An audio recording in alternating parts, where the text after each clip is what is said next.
meus queridos, tudo bem? Estamos aqui na parte 4 da biografia informal, falando sobre a vida do Nelson Rodrigues. No vídeo 2 eu comecei com uma foto da família e eu comentei que eu poderia começar os outros vídeos também usando fotos interessantes. E aqui eu tenho um grupo interessante. Meu primo, Mário Rezende Florense, Marinho Florense, infelizmente falecido em 2020 por conta da Covid. Eu tô aqui embaixo num cantinho e aqui tá a Isadora, que é filha do Marinho, minha prima, muito gente boa. Então acho que agora a gente pode começar.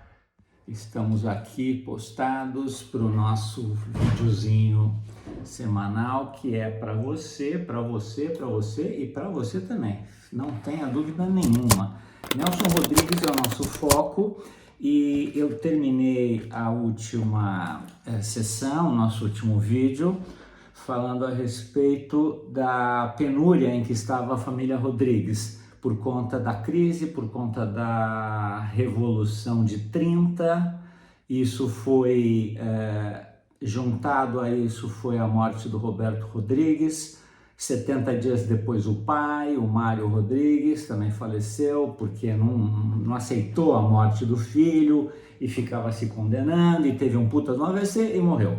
Enfim, eu ia começar exatamente falando ainda dessa questão da penúria, né, da família do Nelson Rodrigues, e aí a gente pode ter algumas coisas que são muito engraçadas.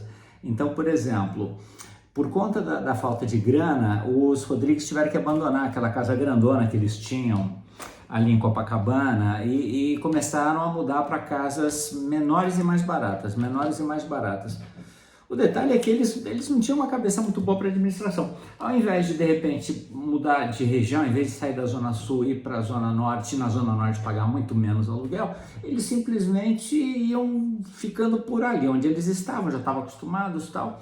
Eu sei que de 1931 até 1940, a família Rodrigues, Dona Maria Esteri e seus filhos e filhas se mudaram apenas 7 vezes, né?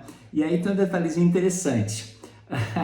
O filhinho do Roberto, já falecido, ele achava muito estranho, porque ele ia passar o Natal normalmente na casa da avó e dos tios, né? Os irmãos do Roberto.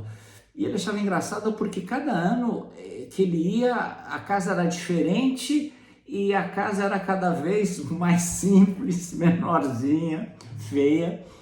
E ele fazia um comparativo com os avós maternos, né?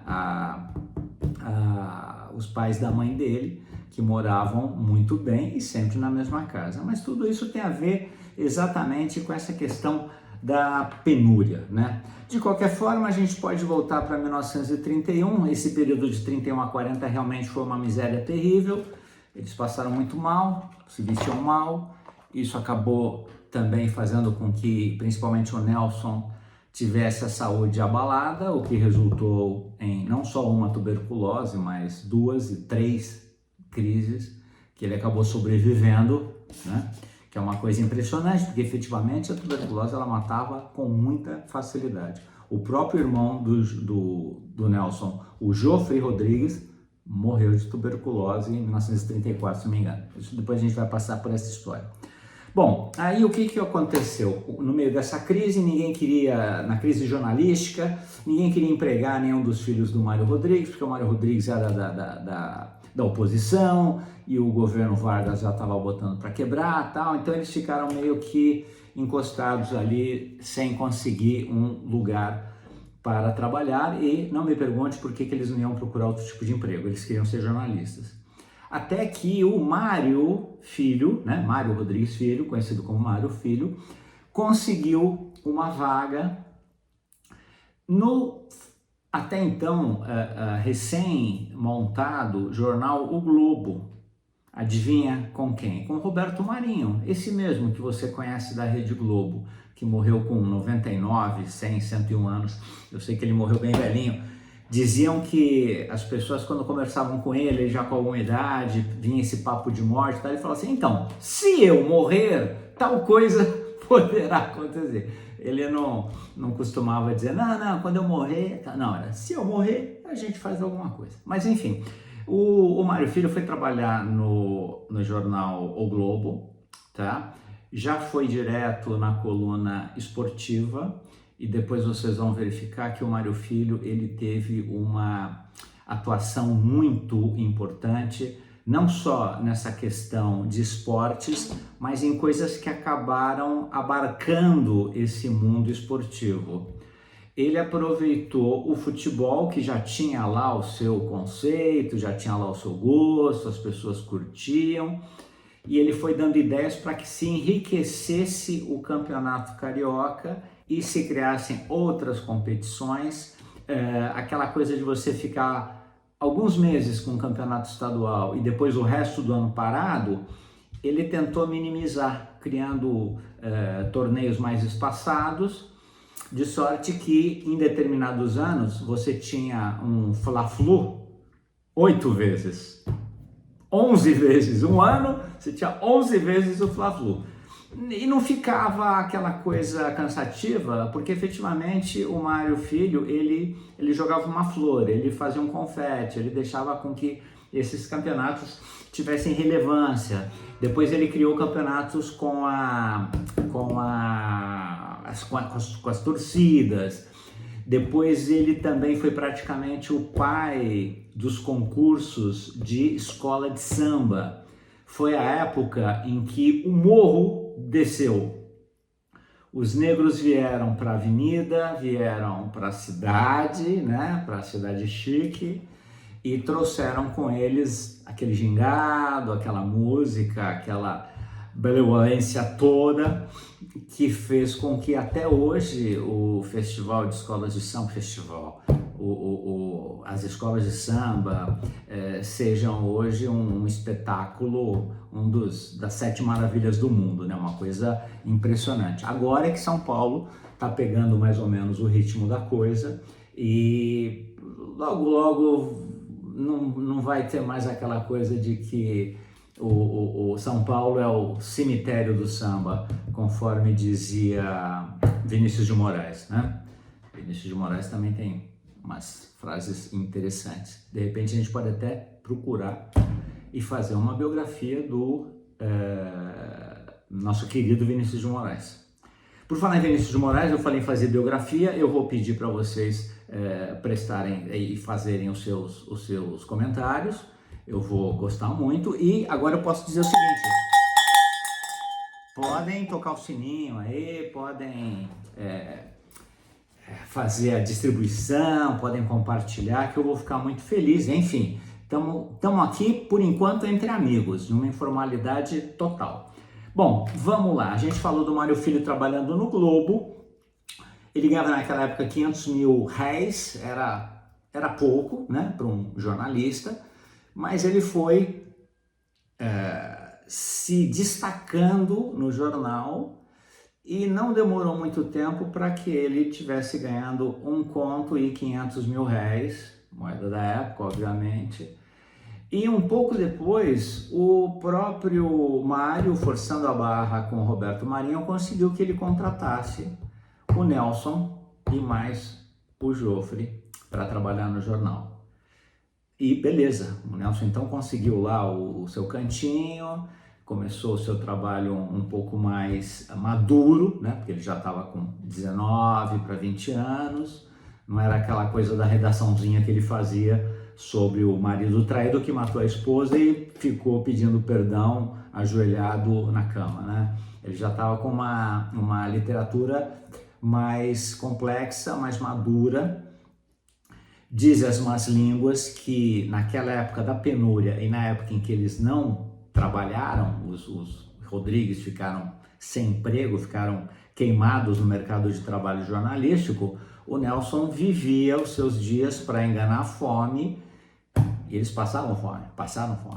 Para enganar a fome, ele ficava debulhando, devorando livros, né? Então ele teve esse cabedal, essa carga muito positiva e que fez com que ele pudesse ser um grande romancista, cronista, teatrólogo posteriormente, comentarista de futebol, enfim, o homem era Era terrível, Nelson Rodrigues era terrível, sou fãzão dele. Bom, vamos lá. Em 1934, ocorreu o que, infelizmente, a gente podia prever pelo fato de que a família passava fome, o Nelson fumava sem parar, a saúde dele foi pro saco e o pulmão foi junto. O detalhe interessante, isso eu não sabia, vou compartilhar com vocês, é que ele começou com uma febrinha. Febrinha não passava, e faz exame aqui, faz exame ali, a febrinha não passava, e ninguém pensou em fazer uma abreografia, uma chapa do pulmão, ninguém pensou nisso. Ocorre que por conta dessa febrinha, sei lá que tipo de doença que havia na época, para você acabar com ela, e os médicos achavam que era um problema dentário, alguma infecçãozinha dentária imperceptível, o que os médicos faziam era tirar todos os dentes. Vai para o dentista, extrai todos os dentes. Conclusão, o Nelson tirou todos os dentes com 20 e poucos anos, 22 para 23 anos. Começou a usar dentadura, uma coisa hoje difícil de aceitar. E a febre continuava, até que alguém se deu por si, fez um examezinho de abreografia, fez uma abreografia, ele já estava tossindo muito, aquela tossinha seca, e deu tuberculose. Naquela época, a opção de tratamento para tuberculose era uma única, ir para um lugar alto, serra, se possível, 1.600 metros, como o Campos do Jordão, e foi para lá que o Nelson Rodrigues foi, no famoso Sanatorinhos. Ele, antes de ir, preocupado com a família, com a dona Maria Esther e com dinheiro, perguntou se o Roberto Marinho poderia manter o salário dele, que na época também era de 500 mil reais, se ele podia manter o salário e dar para a dona Maria Esther. E o Roberto Marinho, coração grande, aceitou. Não era o usual naquela época, mas o Roberto Marinho topou. E esse fato, esse presente, essa caridade que o Roberto Marinho fez para o Nelson, ela foi durante muito tempo cultivada e passada para frente. O Nelson sempre falava isso. O Nelson tinha e teve durante toda a vida um grande respeito pelo Roberto Marinho. Chegou lá o Nelson Rodrigues, lá em cima, encontrou aquele bando de neguinho tossindo sangue e tal, 2, 3 morriam por dia, só que os médicos, o pessoal da clínica, removiam os corpos à noite. Eles não queriam que os demais pacientes, os demais internos, ficassem impactados com aquele negócio de pega um corpo e vai embora, pega um morto e vai embora, fica passando com o morto lá pelo saguão, pelo salão, pelos campos ali em volta do sanatório. Por conta disso, os mortos eles eram desovados na parte da noite, praticamente madrugada. O pessoal não tinha o que fazer, ficava lá ou escrevendo, ou lendo, ou fumando. Não tinha essa ligação de que o cigarro é que ferrava a vida do povo. O pessoal ficava lá fumando e não tinha o que fazer, ficava fumando, e torcendo para que aquele ar puro resolvesse o problema do pulmão e curasse o pulmão. E foi o que aconteceu. Depois de quase um ano, Nelson voltou para o Rio de Janeiro, recuperado, grato ao Roberto Marinho, e seguiu a sua trajetória. No nosso próximo encontro, eu vou começar falando sobre o que aconteceu com aquela famosa Silvia que matou o Roberto Rodrigues com tiro. A Silvia, ela teve um fim trágico também, a história dela não foi legal. Obviamente que parte desse fim de vida muito sofrido e cheio de dramas foi por conta da própria raiva e energia negativa e eu quero que ela morra da família Rodrigues, né? A campanha foi terrível contra a Silvia, né? Então foram pragas e pragas, as pragas do Egito contra a Silvia, que acabou tendo um fim trágico. Então eu vou começar semana que vem falando da nossa querida Silvia, que não é tão querida assim, porque é uma assassina fria, mas não se esqueçam do sininho e vamos tocar em frente, tá bom? Fiquem com Deus, um abraço, até a próxima, no nosso 5º vídeo sobre Nelson Rodrigues.